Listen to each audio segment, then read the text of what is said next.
Shohrux aka, uchebniy sentrga vending apparati o'rnatmoqchiman. Ishni nimadan boshlashim kerak? Birinchi navbatda showroomimizga kelib, o'ziga yoqadigan model tanlab olishingiz kerak. Uni o'rnatish jarayoni qanaqa bo'ladi? Modelni aniqlashtirib olganimizdan keyin o'zimiz olib borib, hamma narsani ko'rsatib, hisobga qilib beramiz. Qancha muddatga kafolat berasizlar? Mahsulotimiz uchun 1 yil garantiya beramiz. Undan keyin ham servislarimiz bor. Bo'lib to'lashgacha olsa bo'ladimi? Bo'lib to'lashgan qilib beramiz.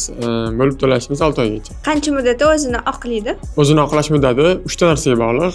Birinchisi keladigan odamlar potok, ikkinchisi qo'yilgan joy, uchinchisi qo'yilgan mahsulot marjasi.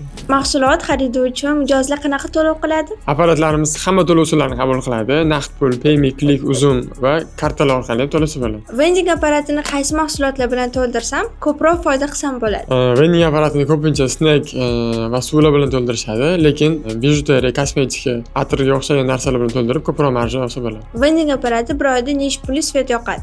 Vending apparatlarimiz oyiga 150 mingdan 250 minggacha svet yoqadi.